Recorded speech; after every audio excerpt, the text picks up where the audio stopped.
पिंड पदावारी पिंड पदावारी पिंड पदावारी पिंड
पिंड पदावरी दिला आपुली करी झाली माझी गया वर्जन पिटली पितरांचे ऋण केले कर्मांतर बोंब मारिली हरिहर झाले माझे गया वर्जन पिटले पितरांचे ऋण तुका म्हणी माझे भार उतरले ओझे झाले माझे गया वर्जन पिटले पितरांचे ऋण विठ्ठल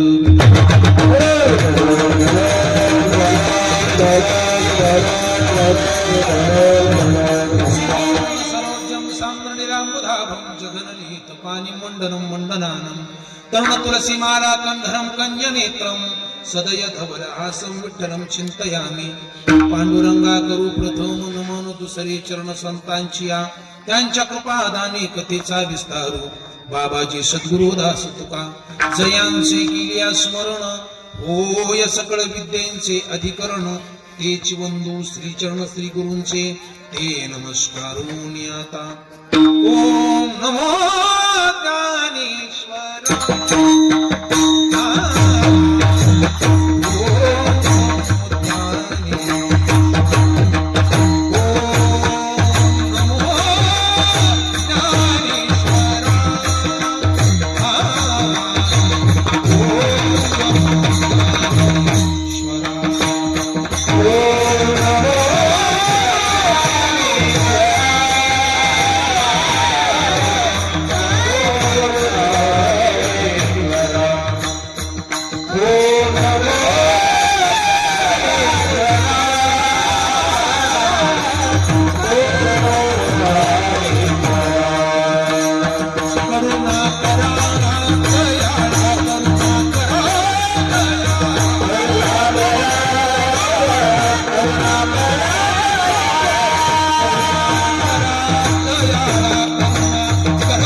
विदग्धा विद्यारविंद प्रबोधा पराप्रमेय प्रमदा विलास्या नमो चतुरचित्त चकोर चंद्रा आत्मानुभव नरेंद्रा श्रुती सार समुद्रा मनमथ मनमथा नमो सुभाव भजन भाजना भवेव कुंभ भंजना विश्वोद्भव भुवना श्री गुरुराय विनायकं गुरुं नवमी साखरे नाम विश्रुतम् येषाञ्चरण सान्निध्यात् जीवा मुक्ता भवन्ति साखरे वंश विख्यातं ज्ञानदान परायणं विनायकं गुरुं वन्दे भवबन्ध विमुक्तये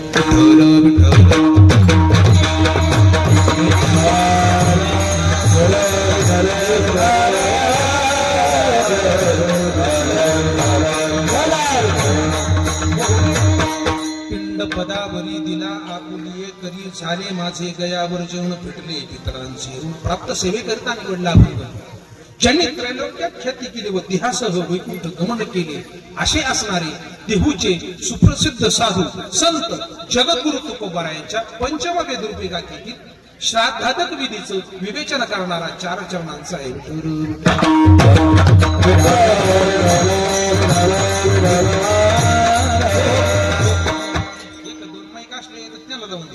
त्याचा आवाज कमी येतो नाही तर पुरा पुरा आला पाहिजे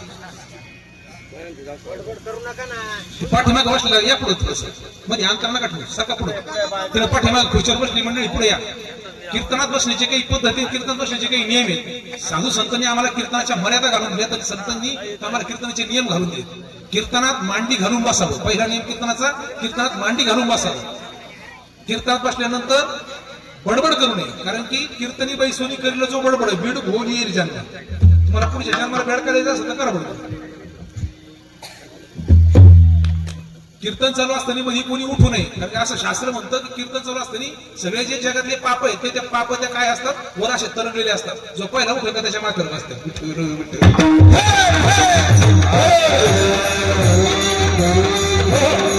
सगळं करताना ज्यावेळेस मध्ये भजन चालू होईल त्यावेळेस हातानं टाळी वाजवावी अशी कीर्तनाच्या आमच्या मर्यादा साधू संतांनी घडल्या. सगुण चरित्रे परमपवित्रे सादर वर्णावे सज्जन वृंदे मन व्हावे आधी वंदावी. आणि सगळ्यात शेवटी सांगितलं काय अखंड स्मरणे आदवया भजने वाजवीत कर टाळी एका जनार्दनी मोक्ष होय तत्काळी.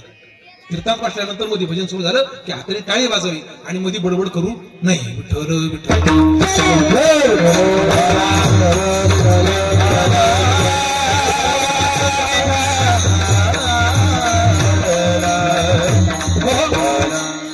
अभंगावर काही बोलण्यापूर्वी परिहार देणं हे वक्त्याचं कर्तव्य असल्यानं परिहार द्यायचा तो असा की कैलासवासी रेवबाई गुणाजी कोळेकर यांना आपल्यातून जाऊन आणि 1 वर्ष पूर्ण झालं. इहलोकीची यात्रा संपून परलोकीच्या यात्रेला 1 वर्षापूर्वी त्यांनी प्रवास सुरू केला आणि तो प्रवास आज पूर्णत्वाला जाण्याचा दिवस आहे. ती यात्रा आज पूर्णत्वाला जाणार आहे म्हणून अखेरची त्यांना तिरंजली समर्पित करण्याकरता आपण सर्व या कुटुंबावर प्रेम करणारे आप्त इष्टजन सर्वजण इथं जमतो. त्यातले काही काही मजा पाहायला आल्यासारखे आले मला दिसतात. कारण कोणतरी इकडे कीर्तन चाललंय, कोणतरी तिकडे खुर्चीवर बसलंय, कोणतरी तिकडे रोड उभा आहे. नेमकं काय करतात कोळेकर हे यांची मजा पाहायला आल्यासारखे काही जण बसले.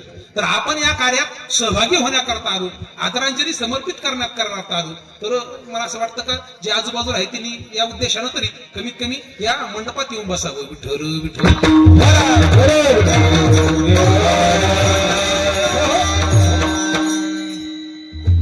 एवढी मोठी यादी वाचता वाचता कीर्तन संपायला बसलो. मला ते काही वाचायचा प्रयत्न करतो. आजींच्या पाठीमाग त्यांचे पती गुणाजी कारभारी कोळेकर, भिवाजी गुणाजी कोळेकर मुलगा, सौ भीमाबाई भिवाजी कोळेकर सून, दगडू पिराजी कोळेकर पुतण्या, विठ्ठल पिराजी कोळेकर पुतण्या, अलका महादू भिसे मुलगी, आदिका भागचंद बिडगर मुलगी, गोपीनाथ भिवाजी कोळेकर, अण्णासाहेब भिवाजी कोळेकर, ज्ञानदेव भिवाजी कोळेकर नातू. इथं थांबतो. आमचे परमार्थ स्नेही भागचंदजी बिडगर यांच्या सासूबाई आणि या करता जमलेले सगळे मान्यवर मंडळी, त्याच्यामध्ये गावचं स्थानिक भजनी मंडळ आमच्या बरोबर आले ज्यांनी सुंदर गंधर्वासारखी का चाल गायली असे संगीत विशारद दत्तात्रय महाराज बेलकर आणि त्याच्यानंतर ऋषिकेश महाराज शेटे गायन अलंकार, मृदंग सम्राट पांडुरंग महाराज विदाटे, आमचं नाथ ब्रह्म संगीत विद्यालयाचं भजनी मंडळ, श्रुती, सगळे श्रोते आणि समोर बसलेल्या मान्यवरांमध्ये पाटील आलेत. हाती के पाव मे सबके पाव. सगळ्याचे बाकीचे नाव घेत नाही. आदरणीय शंकर पाटील उपस्थित आहेत. बाकी सगळे पाहुणे मंडळी सगळे मला परिचित आहेत. नावं पटकन आठवत नाही कारण काय तुम्ही वरचीवर बोलवत नाही. वरचीवर बोलव म्हणजे नाव ध्यानात राहतात. आमच्याकडे महाराज म्हणायचं देव काही ते म्हणतात कसं आहे एखाद्या नाव नाही आठवलं तेव्हा काय तुम्ही वरचीवर शहाबळला बोलवीत नाही त्याच्यामुळे नाव लक्षात राहत नाही. तुम्ही वरचीवर बोली जा म्हणजे नावं लक्षात राहतील. असं विनोदाचा भाग सोडू आणि अभंगाकडे वळूया. जुन्या काळातल्या आजींच्या विषयी 2 शब्द बोलायचं ठरलं तर जुनं जीवन कसं कष्टमय होतं आणि जुन्या लोक जसं जीवन जगायला पाहिजे का तसे जगले. महाभारत सांगतं माणसाने जीवन कसा जगावं. दिवसे नैव तत्कुर्यात येणं रात्र सुख मोसेत. दिवसे नैव तत्कुर्यात येणं रात्र सुख मोसेत. अष्टमासेन तत्कुर्यात येणं वर्षा सुख मोसेत. पूर्वी वयसीनं तत्कुर्यात येणं व्रथा सुख मोसेत आणि यावत जीवेनं तत्कुर्यात येणं प्रेत्या सुख मोसेत. म्हणजे माणसानं दिवसभर असं कर्म करावं, दिवसभर असं कर्म करावं, दिवसभर असं आचरण असावं की संध्याकाळी त्याला आथुरावर पडल्या पडल्या झोप यावी. दिवसे नैव तत्कुर्यात येणं रात्र सुख मोसेत. रात्री आथुरावर पडलं आणि झोप जर आली नाही तर समजायचं दिवसभरात काहीतरी कर्म चुकीचं घडलं. कारण की तुकाराम महाराज म्हणतात ज्या अर्थी झोप पळून गेली ना त्या अर्थी काय पाप आडवय. झोप पळून या होते पाप आडते. दिवसभरात काहीतरी चुकीचं कर्म हातून घडलंय म्हणजे हातून पडल्यावर झोप येत. आता सगळ्यात मोठी जगा पंचायती म्हणजे एक 20, 25, 30, 40 वर्षापूर्वीचा काळ पाहिला तर याची ताकद होती. चांगल्या चांगल्या कुटुंबामध्ये एक वेळचं जेवण म्हणजे अवघड होतं. पाण्या पावसाच्या दिवसात उपासमार व्हायची. आता ती परिस्थिती राहिलेली नाही. आता अडचणी त्या नाही आहेत. आता सगळ्यात मोठी अडचण आहे माणसांची झोप येणं. म्हणजे झोप येण्याकरता काहींना काही औषध घ्यावं लागतं, काहींना ती किमान गोळी घ्यावी लागती, किमान पक्षी हातातून गळून पडेल इतक्या मोबाईलच्या रील्स तरी पाहाव्या लागतात. त्याशिवाय झोप येत नाही. आणि आमचं शास्त्र असं म्हणतं ज्या अर्थी हातून पडल्या पडल्या झोप येत नाही ना त्या अर्थी दिवसभरात असं कर्म करावं, दिवसभरात असं हातून कर्म व्हावं की संध्याकाळी हातूनवर पडल्या पडल्या काय झाले पाहिजे झोप आली पाहिजे. आमच्या वारकऱ्यांना पहा दिंडीमध्ये आमच्या वारकरी दिवसभर चालतात. मुख नामस्मरण होतंय, संध्याकाळी हरिपाठ, काकडा, भजन, पंक्ती झाल्या आणि एकदा का ते धोपट्यात धिऱ्या वाकरायच्या 10 मिनिटांमध्ये आखी दिंडी झोपली असते महाराज, आखी दिंडी. आणि लगेच ते सुरू होतात ट्रॅक्टर खार खार घोर घोर, 10 मिनिटात लगेच सुरू. का दिवसभर नामस्मरण झाले, सुंदरपैकी चाल झाली. आमचे दादा म्हणायचे आमचा वारकरी पडल्या पडल्या झोपतो, असं म्हणणं सुद्धा त्याचा अपमान आहे. आधी त्याला झोप लागती आणि मग तो पडतो. दिवसे नाही तत्पुर्यात येन रात्र सुखम असेल, अष्टमासे तत्पुर्यात येन वर्षा सुखम असेल. आपल्या भाषेत सांगायचं म्हणजे पावसाळ्याचे 4 महिने आणि इकडे परमार्थाच्या भाषेत सांगायचं म्हणजे चातुर्मास. ज्याला असं वाटतं बा चातुर्मास व्यवस्थित जावं, पावसाळ्याचे 4 महिने व्यवस्थित जावे, त्यांना 8 महिने व्यवस्थित कष्ट केले पाहिजे. ज्याला असं वाटतं माझं म्हातारपण सुखाचं केलं पाहिजे, त्यानं तरुणपणात कर्म व्यवस्थित केलं पाहिजे. आता सध्या काय होतंय, मी 3 पिढ्यात वावरतो. आता आमच्या भागामध्ये कीर्तन भरायला गेलो म्हणत असतो सगळ्यात जुना भजनी मी, माझ्यापेक्षा जुनी भजनी कोण नाही, असं अंगाने बोलतो बरं का. माझं वय तितकं नाही, पण जे आमच्या भागात सगळ्यात जुने भजनी काय त्यांच्यामध्ये भजन केला माणूस. तुमच्या गावात जर माझ्यापेक्षा जुनं भजनी कोण असेल त्या मुरली बाबा आणि आम्ही सगळं वाड्या केल्या. म्हणजे जरी वय माझं फार नसलं पण मी भजनी जुना आहे. अंकाने सांगतो तुम्ही जुना भजनी माणूस आहे. अलीकडे सगळी भजनी माझ्या समोर भजन शिकले. सध्या 3 पिढ्यामध्ये वावरतो मी. सगळे जे म्हातारे परिसरातले का ते म्हाताऱ्यांचं माझं प्रेम, मधली पिढी माझं प्रेम, आणि सध्या हे लहान आहेत, हे नातो, हे सुद्धा काय आहेत माझे लाडके शिष्य. मग सगळ्या समस्या येतात. लोक म्हणतात काय ते पोराचं बापाचं भांडण नाही, पोरग पाहत नाही, पोरग पाहत नाही, घरोघरी म्हणजे असं सेकंड झाले आता त्या जगात. आणि याला जर कोण कारणभूत असेल, याला जर काही कारण असेल, याला कारण आपण आहोत, याच्यामध्ये तीळ मात्र शंका नाही. 2 पद्धतीने आपण विचार करू. पहिल्या पद्धतीने विचार करायला म्हणजे भोगतो ना घडे संचिता वाचून. जर आपल्या वाट्याला ते भोगायला आलं तर आपण केलं संचितात. असं होत नाही का दुसरं कोणतरी कर्म केलं आणि आपल्या वाट्याला आलं. आपल्या वाट्याला जो भोग आला ते आपल्या कर्माचे फळ आहेत. आणि दुसरं, जर आपलं असं वाटतं म्हातारपणामध्ये आपला पोरगा पाहत नाही, तर याचा अर्थ तरुण वयामध्ये त्याला जे संस्कार करायला पाहिजे होते का ते तुम्ही केले नाही.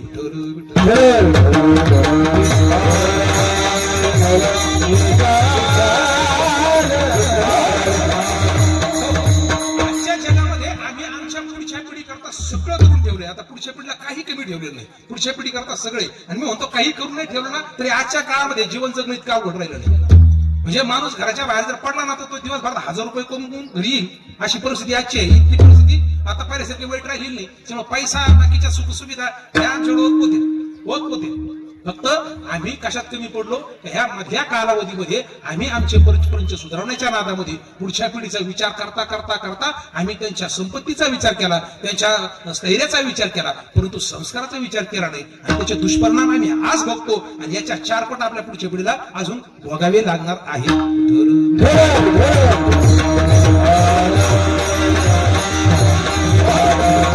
पूर्वे वयसी न तत्पुर्यात येन प्रत्या सुखम असेल, आणि यावत जीवेन तत्पुर्यात येन वृद्धा येन प्रत्या सुखम असेल.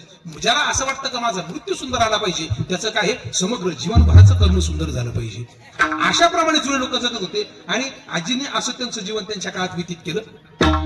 जास्त काही बोलण्यापेक्षा अभंगाकडे येतो. प्रस्तुत अभंगामध्ये जगद्गुरु तुकोबार आहे आणि आपल्याला आठवण करून देतात कशाची, श्राद्धाधिक विधीची. त्याविषयी कवी विचार करताना मी असं म्हणतो की आपण भाग्यशाली आहोत, आपण साधू संतांच्या नंतर जन्माला.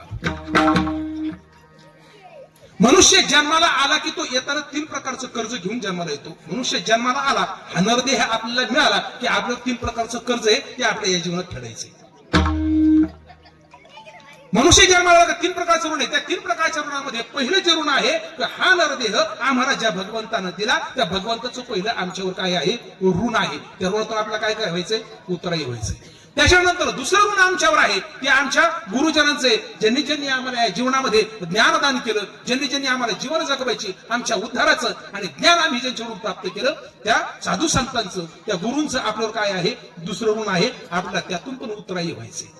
आणि तिसरं, ज्यांनी आपल्याला जन्माला घातलं त्या आपल्या आई वडिलांचं तिसरं ऋण आपल्यावर आहे. या 3 ऋणातून आपला उतराई होण्याकरता आपण प्रयत्न करायचे असतात, पण या 3ही ऋणातून उतराई होता येत नाही असं शास्त्र सांगतं.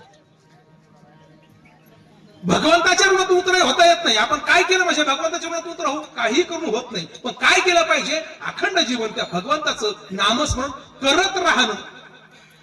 उतराई होता येत नाही पण आयुष्यभर काय करायचं, उतराई होण्याचा प्रयत्न करायचा. आयुष्यभर त्या भगवंताचं नामस्मरण करायचं. गुरुवारांच्या उत्तरायण होण्याकरता काय करायचं तर त्यांनी दाखवून दिलेल्या मार्गानं आपलं पदक्रम आपण करावा. कारण माऊली ज्ञानोबा आहे ज्ञानेश्वरीच्या आपल्या शेवटच्या ओळीमध्ये सांगतात. शेवटची म्हणजे अगदी शेवटची नाही पण ही ओवी संपते 5 सुरू होतं. त्या 5 आधीच्या ओळीमध्ये माऊली म्हणतात येथ माझे जी उरले पायी पण. आपण शाळेत प्रार्थना शिकलो त्या परंपरांचा पायी होण्याची पात्रता माझ्या अंगी यावी म्हणून मी सदैव प्रयत्न केले. आमचे साधू संत म्हणतात ज्या गुरुवर्यांनी त्या साधू संतांनी आपला जो मार्ग दाखवून दिला त्या मार्गाने जाण्याचं पायिकत्व आपल्या हाती उरलंय. शेवटचं जीवन कार्य माणसाचं काय आहे तर आपल्या साधू संतांना आणि आपल्या गुरुवर्यांनी आपल्याला जो मार्ग दाखवून दिला त्या मार्गाने आपण चालत राहणं हे त्यांच्या काय ऋणातून उतराई होण्याकरता करण्याचा प्रयत्न आहे. उतराई होता येत नाही पण आपण काय करायचं आहे प्रयत्न करायचा. आणि शेवटचं जीवन आहे ते आहे आपल्या वाडवडिलांचं. या ऋणातून उतराई होण्याकरता काय केलं पाहिजे जोपर्यंत ते आहेत तोपर्यंत त्यांच्या मर्यादेचं त्यांच्या वचनाचं पालन केलं पाहिजे. समजा त्याच्याकरता साधू संतांनी आम्हाला काही आणून घालून दिले म्हणजे बहिरा झाला कमून झाला म्हणजे ज्या म्हातारी हाक मारली आई हाक मारली आता ओ भिरणे माता माऊली पाचारिता शब्द नाही दिला माकुता बहिरा झालो या नरदेही एका जनार्दनी स्मरेन बहिरा झालो. जोपर्यंत ते आहे तोपर्यंत त्याच्या वचनाचं पालन केलं पाहिजे. आणि तत्पश्चात आपण श्राद्धाधिक विधीपासून तर जे काही असणारे त्यांचे उत्तर क्रिया आहेत त्या सगळ्या उत्तर क्रिया श्राद्धाधिक क्रियेपर्यंत ह्या व्यवस्थित यथोचित पार पडल्या पाहिजे. आणि ह्या भल्या भल्यांना चुकल्या नाही. हे भल्या भल्यांना चुकलं नाही. भल्या भल्यांना सोडा देवाला चुकलं नाही. देवाला सोडा देवाच्या बापाला चुकलं नाही.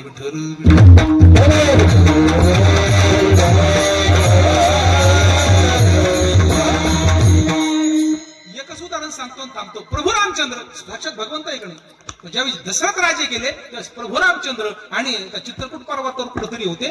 पूर्वी एवढी सोय नव्हती आता सोय फास्ट झाली महाराज. म्हणजे आता वन वे झालं. पूर्वी कसं व्हायचं एखादा व्यक्ती गेला तो निरोप द्यायला जावं लागायचं आणि जे निरोप सांगायला गेले का पाहुणे त्यांचे मूत्र हात नव्हते लागत त्याला परत येऊपर्यंत मौत होऊन जायची कधी कधी. आता वन वे झाली इकडून फोन गेला का तिकडून पटकन येणं होते लगेच फास्ट झालं. पूर्वी शकात अवघड होतं. प्रभू रामचंद्रांना निरोप जाईपर्यंत 15 दिवस उलटून गेले आणि प्रभू रामचंद्रांना निरोप आला तुमची वडील निवडत आहेत असणाऱ्या प्रभू रामचंद्रांनी आपल्या गुरूंना वैशिष्ट्यजींना बोलावून घेतलं आणि वैशिष्ट्यजींना प्रभू रामचंद्र विचारतात की माझ्या वडिलांच्या ज्या आता काय काय विधी आहे त्याच्यापैकी माझा मोठा मुलगा म्हणून माझं काय कर्तव्य आहे ते सांगा. हे कोण म्हणतंय प्रभू रामचंद्र म्हणतात आजचे नाही त्रेतायुगातले ते प्रभू रामचंद्र. आजचा राम म्हणलास ना आजचा राम आहे ना आजचा राम. जर समजा म्हातारीने काय 20 एकर 25 एकर जमीन वाटली सारखी सारखी वाटली फक्त एखादा गुंठा जर एखाद्या जास्त झाला 1 गुंठा तो त्याच्याला गुंठा कमी दिला तो होतो 10 लोकांना तो घालून ना म्हाताऱ्याला 1 गुंठा जास्त दिला. ज्या प्रभू रामचंद्रांना अख्खं राज्य लहान भावाला द्यायला सांगितलं आणि वनवासात जायला सांगितलं ते प्रभू रामचंद्र ते विचारतात माझं मोठा मुलगा म्हणून काय कर्तव्य. आजचा राम 1 गुंठा जास्त दिली तर तो दावा घालायला तयार होत नाही. वैशिष्ट्यजींना बोलावून घेतलं नाही. वैशिष्ट्यजींनी विचारलं माझं कर्तव्य काय आहे. वैशिष्ट्यजींनी सांगितलं आता उत्तर क्रियापर्यंतचे विधी तुमच्या हातून गेलेत आता काय केलं पाहिजे तुम्ही श्राद्ध विधी केला पाहिजे. मग तो कुठं करायचा कसा करायचा सांगितलं. आपण गयेला जायचं गयेला जाऊन तो विधी करायचा. प्रभू रामचंद्र वैशिष्ट्यजींसह गयेला गेले आणि तिथे जाऊन पिंडदान विधी सुरू झाला. मंत्र पठण्याकरता साक्षात वैशिष्ट्यजी मंत्र पठण सुरू झालं आणि ज्यांना पिंड द्यायचा प्रभू रामचंद्राच्या हातात पिंड आहे मंत्रपठण सुरू झालं. त्या प्रभू रामचंद्रांना समोरच्या कोपऱ्यामध्ये साक्षात आणि दशरथ राजे ते समोर बसलेले दिसायला लागले. आता दशरथजी वैशिष्ट्यजीने सांगितलं म्हणजे डाव्या बाजूला टिंब दर्पावर सोडा पिंड सोडा म्हणले की ज्यांना पिंड द्यायचा त्यांचा हात असा लांब होत होत होत होत होत प्रभू रामचंद्राच्या समोर आला. आता प्रभू रामचंद्रांना प्रश्न असा आहे की गुरुना काय सांगितलं डाव्या बाजूला दर्पावर पिंड सोडा आणि ज्यांना पिंड द्यायचा त्यांचा हात आपल्या समोर दिसतोय आता पिंड त्यांच्या हातात द्यावं की दर्पावर सोडा. वैशिष्ट्यजींच्या लक्षात आलं त्यांनी पुन्हा एकदा दरडावून सांगितलं म्हणजे सांगितलं ना पिंड डाव्या बाजूला सोडा. डाव्या बाजूने पिंड सोडला आणि दशरथ राजे ऊर्ध्वगतीला प्राप्त झाले अंतर्धान पावले. मला काय सांगायचं की विधी हा विधीच्या पद्धतीनेही झाला पाहिजे आणि विधी हा झाला पाहिजे तो केला पाहिजे. हे काय आहे आपल्या पुढचे कर्तव्य हे बऱ्या भरणार देवांतिकांना चुकलं नाही. पण मी काय म्हणतो आपण भाग्यशाली आहोत. मी ह्या वाक्यावर होतो इथून माझी बोलणं सुरुवात आहे आपण भाग्यशाली आहोत की आपण प्रभू रामचंद्रांच्या नंतर जन्माला येत नवल नाही आपण कृष्णांच्या नंतर जन्माला आलो याच्यात भाग्यशाली असं नाही आपण साधू संतांच्या नंतर जन्माला आलो म्हणून आपण आणखी भाग्यशाली. भगवान कृष्णाच्या नंतर जन्माला आलो म्हणून भाग्यशाली, कारण त्याच्या आधी जन्माला आला असतो तर आपलं वेद कर्म करावं लागले असते. आणि वेद कळणं आपल्याला सोपं नाही, वेद कळणं सोपी आपल्या त्याची भाषा नाही, वेदाची भाषा आपल्याला कळत नाही. आमच्या घरामध्ये गाथा ज्ञानेश्वरी हे ग्रंथ आपल्या घरात आहेत. वेद कोणाकडे आहेत का असले तर हातवर करा, मला वाचायचे.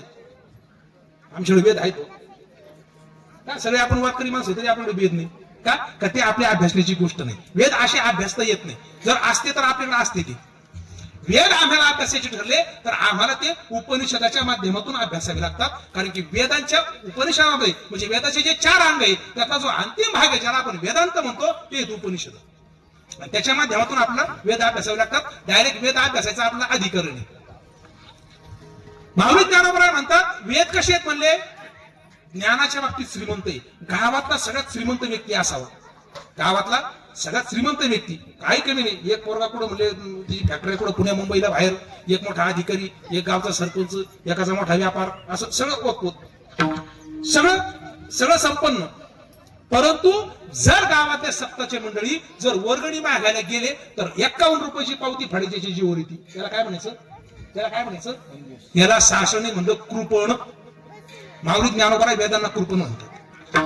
वेदांवर आक्षेप घ्यावा हा अधिकार भगवंतानं कधी घेतला नाही. तो अधिकार फक्त काय आमच्या ज्ञानोबरायला आहे. ज्ञानोबराय म्हणले वेद संपन्न होय ठाई. वेद कसं आहे म्हणजे ज्ञानाच्या बाबतीत सर्व संपन्न वेद आहे. कारण की देवाधिकांना सुद्धा ज्ञान वेदापासून. वेद संपन्न होय ठाई पण कृपणू ऐसा नाही. पण कृपा नाही म्हणजे कंजूस आहे. काय कंजूस आहे म्हटले का तो आपल्या घरी आलेल्या 4 वारकऱ्यांपैकी 3 वारकऱ्याच्या ताटात वाढतो आणि एका वारकऱ्याच्या ताटात वाढत नाही. वेद संपन्न होय ठाई परी कृपणू ऐसा नाही का? तो जो लागला काणी 3च वर्णाच्या तो काणी लागला. एका वर्णाला त्याला अधिकार दिला नाही. 3 जणांना जीव घालतो आणि एकाला उपाशी ठेवतो म्हणून त्याला काय म्हणलं कृपणू.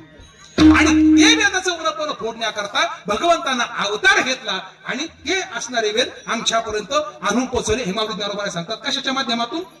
सर्व उपनिषद गावो दोग्धा गोपाल नंदना. म्हणजे सर्व उपनिषद रूपी गायींचं दोहन करून त्यातल्या सगळ्या ज्ञानाचं दोहन करून अर्जुना करता म्हणून भगवान श्रीकृष्णानं आम्हाला ते गीतेत आणून दिलं. म्हणून आम्ही भाग्यशाली आणून गीतेच्या नंतर जन्माला की तो अधिकार आम्हाला सगळ्यांना आता प्राप्त झाला. अधिकार प्राप्त झाल्यापर्यंत बरोबर आहे हो, परंतु त्याचं ज्ञान आम्हाला नाही ना. संस्कृत आम्हाला कळत नाही. संस्कृत भाषा जगात एक आहे ना. मी म्हणतो आपण भाग्यशाली आहे. भगवंताच्या नंतर गीतेच्या नंतर जन्मालो हे झालं का भाग्य? पण संस्कृत भाषा आम्हाला कळत नाही ना. आम्हाला गीता कळत तयार नाही. त्याच्याकरता पुन्हा असणाऱ्या भगवंतानं पुन्हा अवतार घेतला. महाविष्णूचा अवतार सखा माझा ज्ञानेश्वर. पुन्हा माऊलींनी भगवंतानं पुन्हा माऊली ज्ञानोबरायांच्या रूपानं अवतार घेतला आणि असणारं ते जे ज्ञान आहे ते ज्ञान आम्हाला प्राकृत भाषेत करून सांगितलं. लोकलेलं ज्ञान आमच्या समोर काय केलं? उघडं केलं.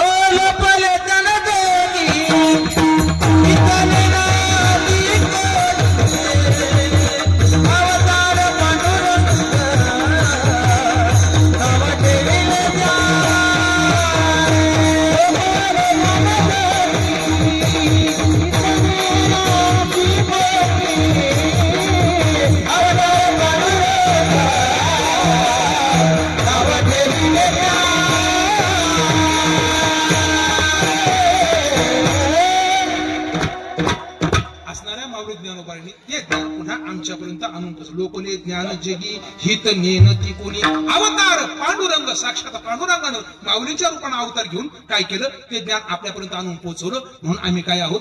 भाग्यशाली आहोत. मी त्याच्यापेक्षा भाग्यशाली म्हणतो आपण माऊली ज्ञानोबरायांच्या नंतर पुन्हा जगद्गुरु तुकोबारायांच्या नंतर जन्माला आलो. कारण की आमचे जगद्गुरु तुकोबाराय या एक उपनिषदाचा अर्थ आमच्या अभंगाच्या एका अभंगात नाही, अभंगाच्या एका चरणात सांगतात. वेदाचा तो अरेखा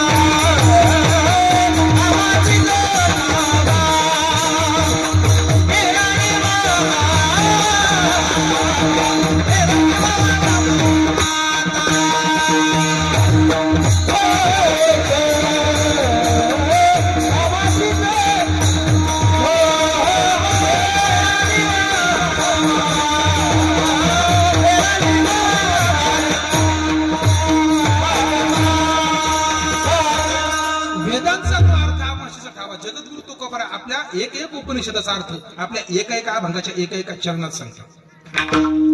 पहिलं उपनिषद ईशावास्यम इदं सर्वं यत्किंचित् जगत्यां जगत् तेन त्यक्तेन भुंजिता मा प्रधा कस्य स्विधनम्. एवढा मोठा संस्कृतचा अर्थ जगद्गुरु तुकोबार आहे. अभंगाच्या एका चरणात सांगतात, देव जळी स्थळी भरला रिता ठाव नाही उरला. दुसरं उपनिषद आहे केनोपनिषद. प्रश्न आहे, काय हे जग कोण चालवतं? हे जगाची सत्ता कोण चालवतं? हे शरीराचं नियंत्रण कोण करतं? या हवेचं नियंत्रण कोण करतं? या हवा हलती, झाडं जगतात, सडं जगतात, याच्यावर नियंत्रण कोणाचं आहे? जगद्गुरु तुकोबार आहे. प्रश्न आणि उत्तर एका चरणात येतात. चाले हे शरीर कुणाची आसते,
जास्त विस्तार करत बसत नाही.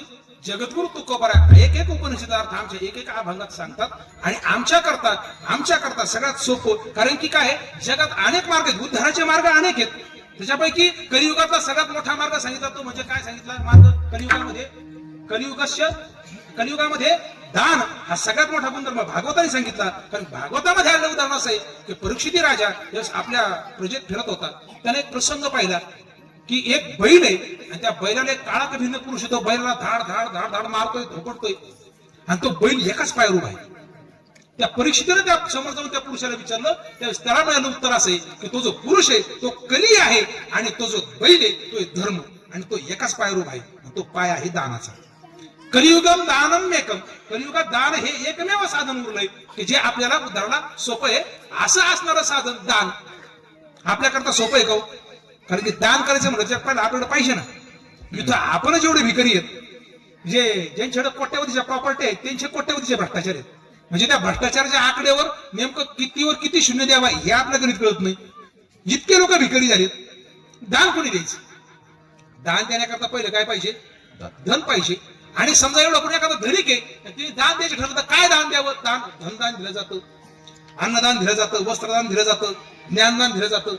या सगळ्यामध्ये सगळ्यात श्रेष्ठ दान मानलं ते म्हणजे भूदान. कारण की जमीन एकदा दान दिले की ती चिरकाळ टिकते.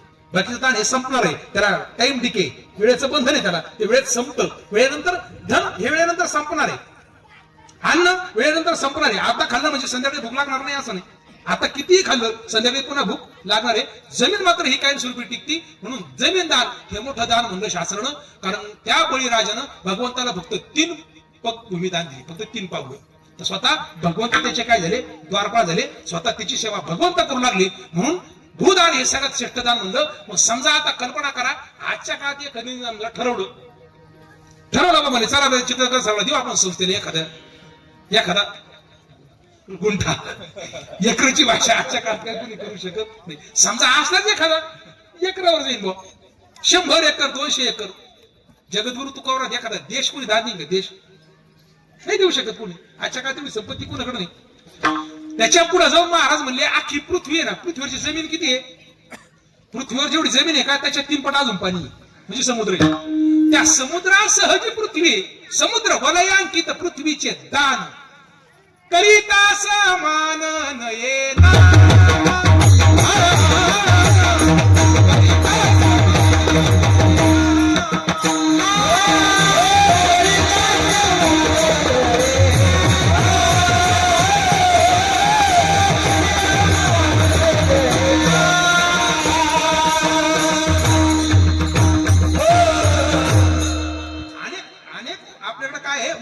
अनेक साधन आहेत, पण ते साधनं कशी आहेत? अवघड आहेत. त्यातलं सगळ्यात सोपे साधन संतांनी आमच्या समोर ठेवले आणि महाराज म्हणतात आता जसं प्रभू रामचंद्रांनी काय म्हणलं, देवादिकांना जे चुकलं नाही, प्रभू रामचंद्रांना चुकलं नाही, त्यांना वडिलांचं श्राद्ध गायला जाऊन घालायला लागलं. पण जगद्गुरु तुकोबाराय म्हणतात की आता मला श्राद्ध घालण्याची गरज नाही. काय आहे, या सगळ्या ऋणातून, या सगळ्या कर्मातून मी उतराई झालो. याच्याकरता का उतराई झालो, महाराज अभंगाच्या दुसऱ्या चरणात सांगतो. झाले माझे गया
झाले माझे गयावर जीवन, फिटले पितरांचे ऋण.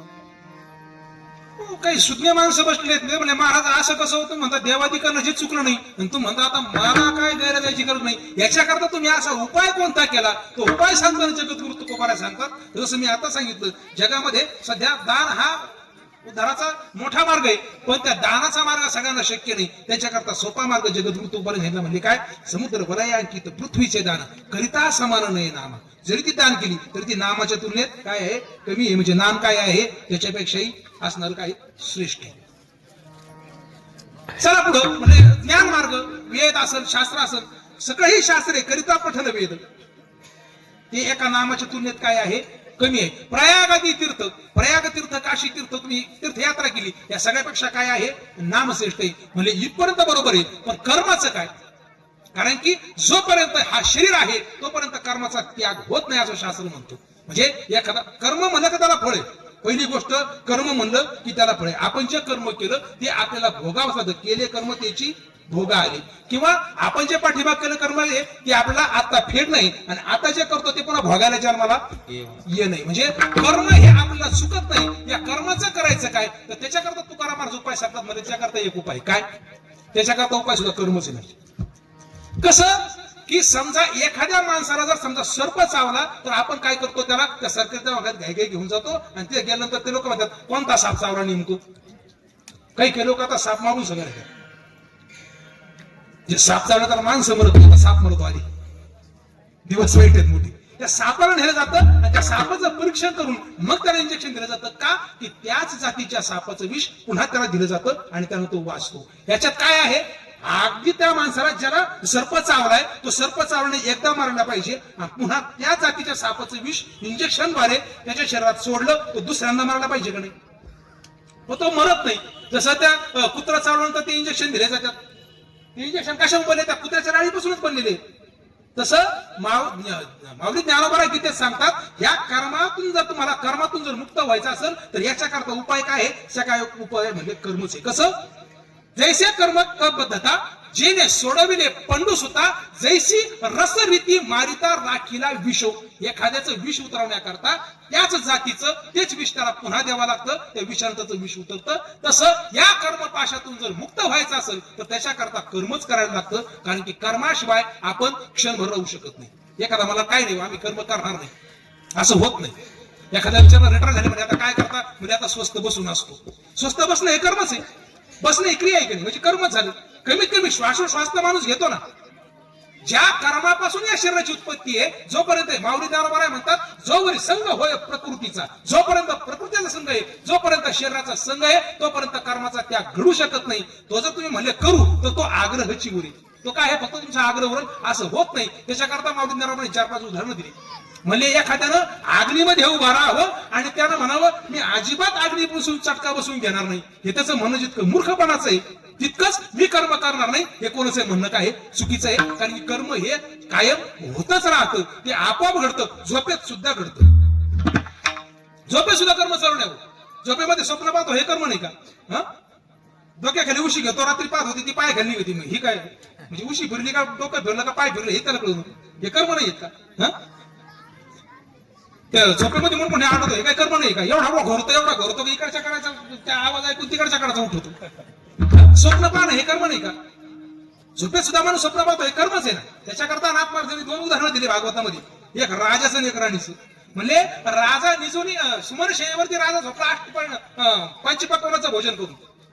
राजा मिष्टान्न भोजन करून निजेल्या असं सुमन शय्येवरी, तो सुमनांच्या शय्येवर झोपलाय आणि झोपेमध्ये त्याला स्वप्न पडलं की एका परकीय राजानं त्याच्यावर आक्रमण केलं, याला युद्धात हरवलं आणि हा युद्धामधून त्या रणभूमीतून पळून गेला आणि पळता 4 दिवस जंगलात पळतोय, 4 दिवस जंगलात फिरतोय, याला अन्न मिळालं नाही. शेवटी एक अंतजांची वस्ती त्याला दिसली, ज्या वस्तीत राजाने भीक मागू नये अशी. आणि त्या वस्तीत जाऊन हा राजा भीक मागू लागला, एक भाकर देता का हो, एक भाकर देता का हो, एक भाकर देता का हो. आणि तेवढ्यात त्याच्या कारवर जरा मोठी आळू येईल द्वारपालाची, जागते रहो. ऐकू त्या झुरची जाग आली. मग त्या राजाने पाहिलं आपल्या पोटात भूक नाही, आपण पाचीपाकराचं जेवण करून झोपलोय, शिवाय सुमन शय्येवर झोपलो आणि आपण भीक मागत होतो काही वेळेपूर्वी. हे कर्म नाहीये का. दुसरं उदाहरण राणीचं दिलं. राणी राजाच्या शेजारी झोपली. नारी शेजोनी पती, म्हणजे पतीच्या शेजारी झोपली. म्हणजे मला काय म्हणायचं, अति निकट झोपलेली. पतीच्या जवळ झोपायला राणी किती जवळ झोपू शकते, अशी ती पतीच्या शेजारी झोपली. आणि त्याला झोपेत स्वप्न पडलं की आपले पती शिकारीला गेले आणि तिकडं यांची जागा वाघाने शिकार केली. आणि मग ती मोठ्याने रडायला लागली, अहो आमचे हे गेले, आमचे हे गेले. ते ऐकून याला जाग आली. तो म्हणा यार उठ काय झालं.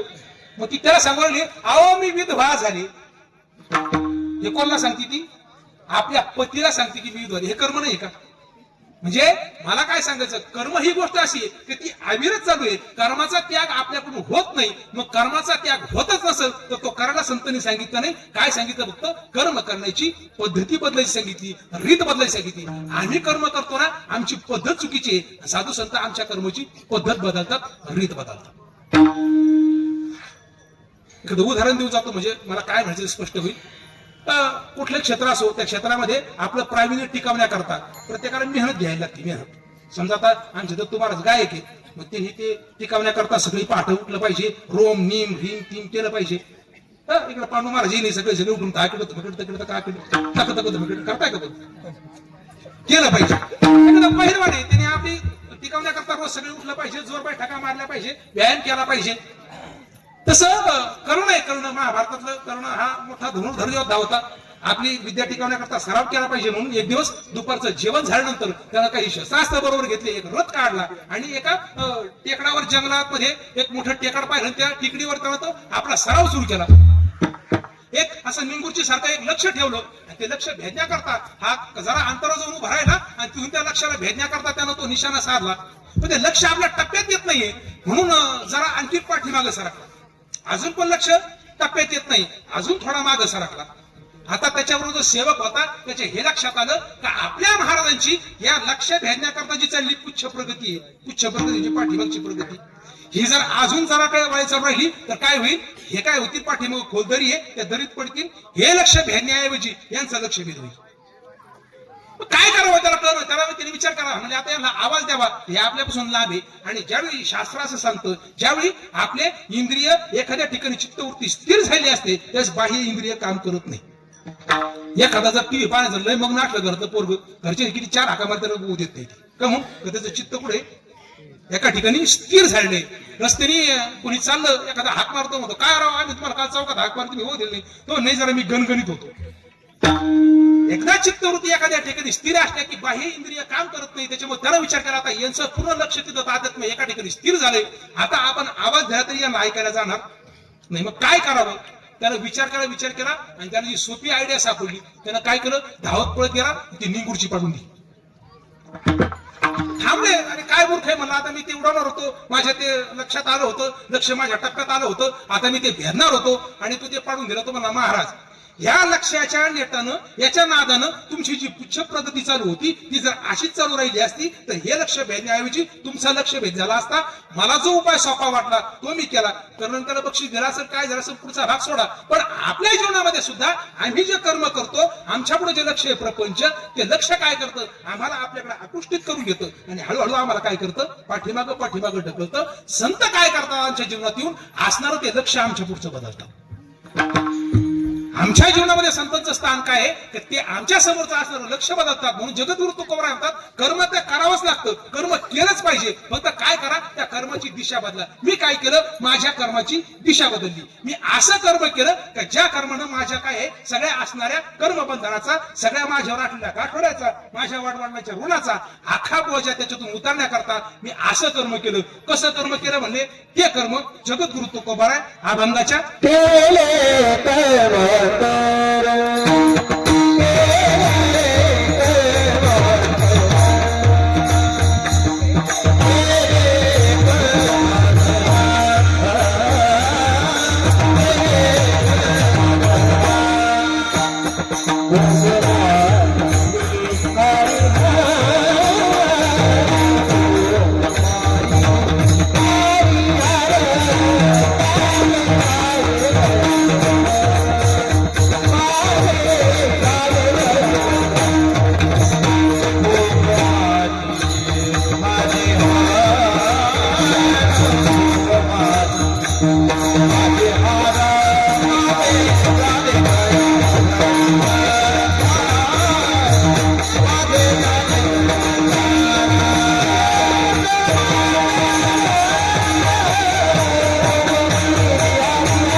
घेता नाम विठोबाचे पर्वत जळती पातांची. म्हणजे ज्या नामानं किती मोठ्या कर्मांचा नाश त्या कर्माच्या साह्यानं होतो, ते कर्माचा नाश करण्या काय करता केलं की त्या भगवंताचं कर्मच केलं. पण कसं केलं, भगवंताचं नामस्मरण केलं. काय केलं, बोंब मारली हरिहर. आपण श्राद्धाच्या ठिकाणी किंवा पिंडदानाच्या ठिकाणी बोंब मारायला सांगतात गुरुजी, आता बोंब मारा अंत्यविधीच्या ठिकाणी बोंब मारायला सांगतात. मग महाराज म्हणतात मी सुद्धा बोंब मारली, पण कशाची बोंब मारली, हरिनामाची बोंब मारली. बोंब मारली हरिहर, भगवंताच्या नावाची बोंब मारली. भगवंताच्या नावानं काय झालं, असणाऱ्या माझ्यावर जे आटलं सगळं कर्ज आहे, सगळं जे काही ऋण आहे त्या सगळ्या ऋणाचा काय झाला, नाश झाला. कशाने झाला, भगवंताच्या नामानं. ते नाम आपल्याला सगळ्यांनी म्हणून आपण एकदा काय करायचंय, सगळ्यांनी म्हणून घ्यायचे. सगळ्यांनी म्हणून घ्यायचे. कसं घ्यायचंय, विठोबा हा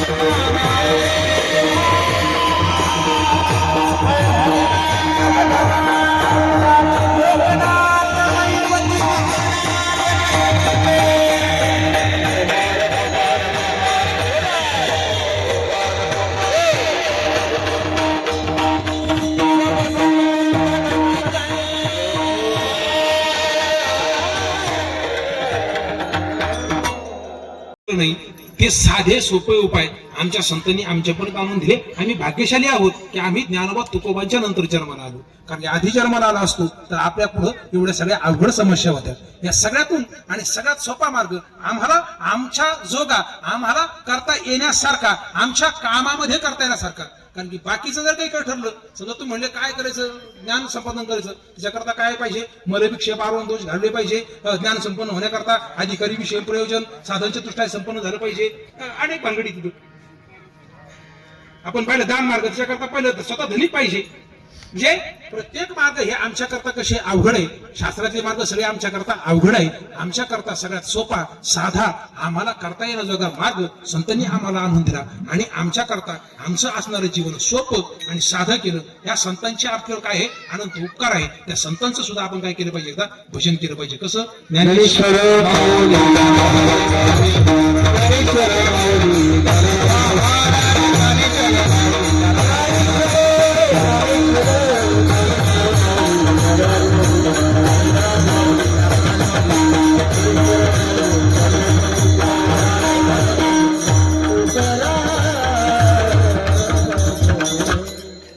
तुका म्हणे माझे तुका म्हणे माझे तुका म्हणे माझे तुका म्हणे माझे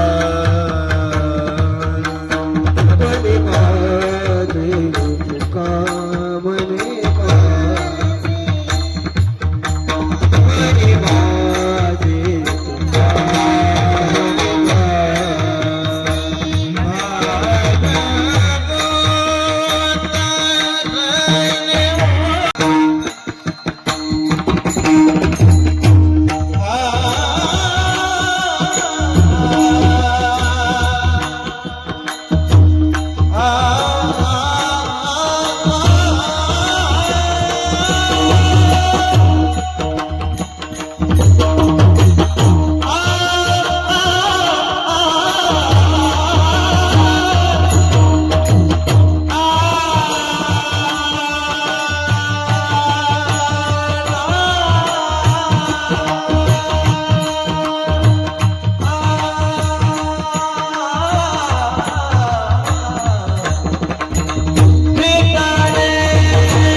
झाले माझे गयावर जेवण फुटले पितरांचे ऋण. त्याच्यानंतर जे विठ्ठल होईल टाळकरी मंडळी खाली बसतील आणि 2-4 श्रद्धांजली होतील. तोपर्यंत कोणीही उठायचं नाही. कारण सांगून जातो, काय होते, लोक सगळं करतात, त्या श्रद्धांजली टायमाला खूपच गडबड करतात. आणि हा जो आजचा दिवस आहे, हा आजचा दिवस त्या गेलेल्या व्यक्तीचं गुणगौरव गाण्याचा दिवस आहे आणि याला शास्त्राने संमती दिली. माऊली ज्ञानोबारायांनी जन्मेजयाचं उदाहरण दिले. आपल्या ज्ञानेश्वरीच्या पहिल्याच अध्यायाचं उदाहरण, येथ कळविद परकळा पुण्यासी प्रातापी आगळा जन्मेजयाच्या आवळा दोष हरले. या जन्मेजयानं मोठा अवगुण केला, ज्यानं अख्खं सर्प सत्रच मारण्याचा, अख्खे सर्प जातीच मारण्याचा प्रयत्न केला. आणि त्या पापातून उतराई होण्याकरता त्याला भागवत सांगून झालं तर त्याचं पाप संपूर्ण. शेवटचा उपाय व्यासाने सांगितला, म्हणजे बाबा मी तुला तुझ्या पूर्वजांच्या आणि विजयाच्या गाथा सांगतो, त्या तू ऐक. यानं काय होईल, तू त्या सगळ्या पापातून मुक्त होशील. म्हणून असणाऱ्या व्यासांनी त्याला आपल्या काय केलं, त्याच्या पूर्वजांच्या, सगळ्या पांडवांच्या पूर्वजांच्या सगळ्या विजयाच्या गाथा सांगितल्या आणि तो त्याच्यातून मुळातून काय झाला, उतराई झाला. म्हणून आजचा जो दिवस आहे तो गेल्या व्यक्तीचं गुणगौरव करण्याचा हा दिवस आहे. त्याच्यामुळे 1-2-4 श्रद्धांजली होतील. तोपर्यंत कुणी आपली जागा सोडायची नाही. का बालक बोबडा बोली वाकुडा भिनसुका पावली चोच करून मावडी रिझिवी जीवी. तसं लहान मुलं आपलं साचणी 4 वेळा पडतं, पण तरी आईबाप त्याचं कौतुक करतात. त्याचं जसं आपण कौतुक करतो तसं या न्यायानं तुम्ही माझं कौतुक करा अशी अपेक्षा बाळगतो. आणि जर 2 शब्द बोलण्याच्या ओघात चुकीचे केले असेल त्याच्याबद्दल क्षमा मागतो. जे काही तुमच्या समोर मांडलं ते सद्गुरूंचं आणि त्यांच्याकडून केलेलं सत्श्रवण आहे आणि जे काही चुकीचं असेल ते माझ्या बुद्धीचे दोष आहेत. झाली सेवा ईश्वरचरणी समर्पित करतो.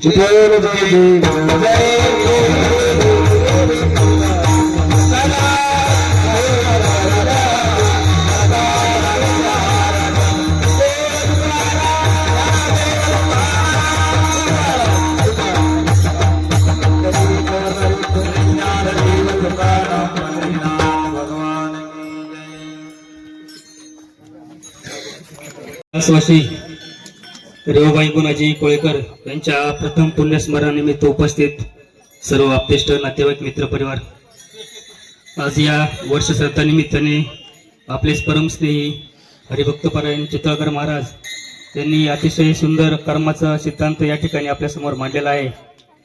नक्कीच त्यांचं हे वक्तृत्व कौतुकास्पद आहे. खरं तर या कोळेकर परिवाराबद्दल बोलायचं ठरलं तर हा कोळेकर परिवार शेळ्या मेंढ्या राखणारा, पारंपरिक पद्धतीने शेती करणारा हा परिवार आहे. गुणाजी बाबांनी शेळ्या मेंढ्या राखत असताना आध्यात्मिक कामातही त्यांनी अग्रेसर राहिले आहेत. सर्वसामान्यांच्या सुखदुःखात त्यांनी समाधान प्राप्त करण्याचं काम त्यांनी या धार्मिक कार्यातून त्यांनी केलेलं आहे.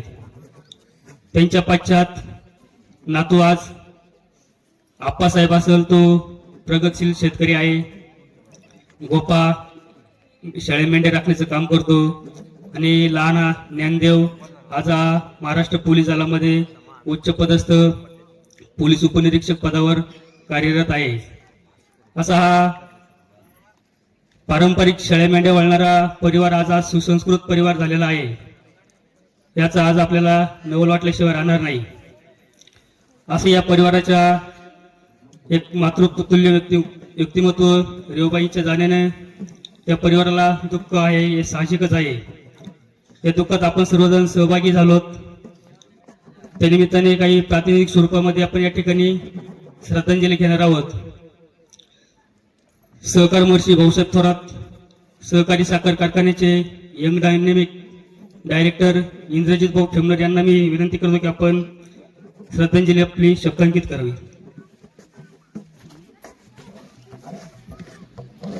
कैलासवासी रेवबाई गुणाजी कोळेकर यांच्या प्रथम पुण्यस्मरणानिमित्त जमलेला बंधू आणि भगिनींनो, उपस्थित सर्वांच्या वतीने मी व माझ्या कुटुंबाच्या वतीने संपूर्ण साकोरपाटरा भागाच्या वतीने या आजींना भावपूर्ण अशी आदरांजली अर्पण करतो आणि ईश्वराने आपल्या चरणी यांना चांगली अशी जागा देव अशी उपस्थित सर्वांच्या वतीने ईश्वर चरणी प्रार्थना.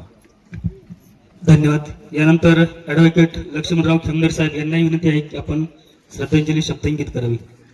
आज या ठिकाणी कैलासवासी रेवबाई गुणाजी कोळेकर या मातोश्रीचं आज 1 वर्षापूर्वी दुःखद असं निधन झालं आणि या माता गेल्याचं दुःख या संपूर्ण कोळेकर परिवाराला आहे.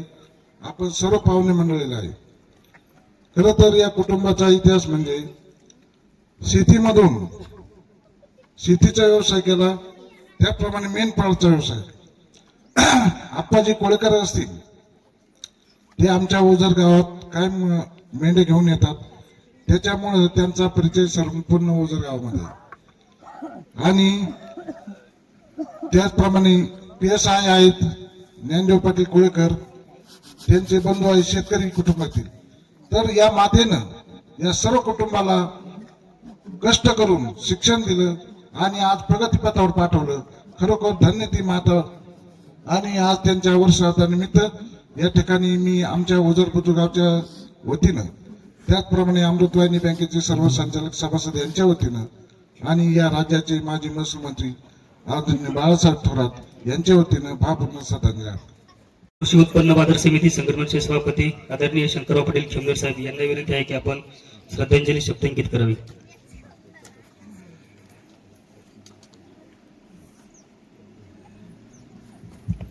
उपस्थित बंधू आणि भगिनींनो, गेल्या 1 वर्षापूर्वी आदरणीय रेवबाई गुणाजी कोळेकर यांचं दुःखद असं निधन झालं आणि आज कोळेकर कुटुंबियाच्या वतीनं त्यांचं आपल्या सर्वांच्या उपस्थितीमध्ये या ठिकाणी त्यांचं प्रथम वर्ष श्राद्ध संपन्न होत आहे.